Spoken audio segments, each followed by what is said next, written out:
Welcome to Lake Meade RV Village. This is where we are staying for just one night on our way back up to Idaho. This is a very interesting place. There are some mobile homes here, but I found that the people that own these are only allowed to be in them for 6 months out of the year.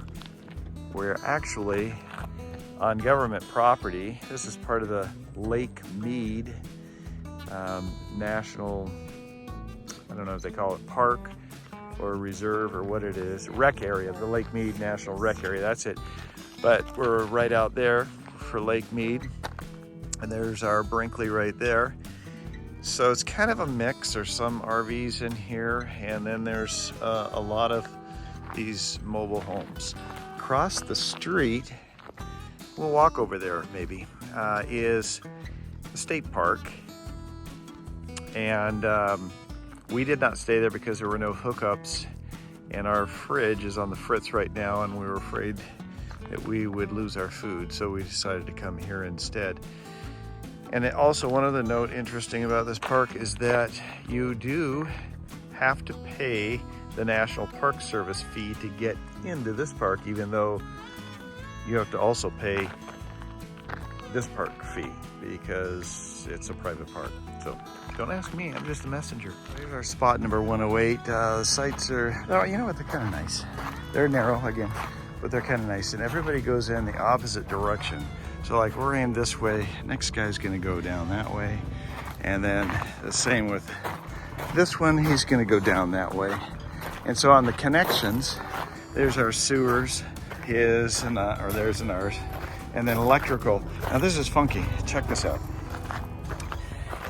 This thing was put so close to the ground we can't plug in unless we didn't use a surge protector, and I always use the surge protector. Checked with the office, nobody's coming in, so they're letting us use this one here. So that said, let's take a look at that. The box looks fairly new. I don't see a name on it, but it's okay. And it's got your 50, 30, 110. And it's clean, operational, seems to work well. Again, the water, this one is 901s, and that's ours. Again, really low to the ground, and I'm not sure why. But also, this is really, really, really old infrastructure that's been done and redone over and over. They now have this compression coupler on here. I'm not sure how that works, but whatever. And this over here is interesting, two different types of hose bibs. This one's actually a hose bib. Technically, this one's a boiler drain here. I don't know, maybe it was cheap or what they had in their glove box or something, I don't know. Anyway, outside of that, that's what we look like. Let's take a look again at the sewer. The sewer is fine, by the way. The sewer connection's fine. I did want to show you this gizmo. You may have already seen it, but it's kind of cool. You don't have to thread it in. You just stick it, aim it in the position. By the way, I had a nice short run here. Aim it in the position that you want and push down, and then I'm trying to do it one-handed here, and lock it in like that, and you're good to go. No threading. Because I'm sure you've had this happen too, where the threads are buggered up or too close to the ground, and you can't get your adapter and whatnot in there. Really cool item, I like it. This is one of the cactus you find here in Arizona, but we're actually in Nevada right now, but you see a lot of these in Arizona. It's an ocotillo. And interesting, and this is true with most cactus as far as I know, people think, well, they don't have leaves, but they actually do get leaves, you see, but they lose them quickly, and then they become just spiny. Now, the reason they lose them is in order to conserve on water, because the leaves, as you probably can figure out, take a lot of water.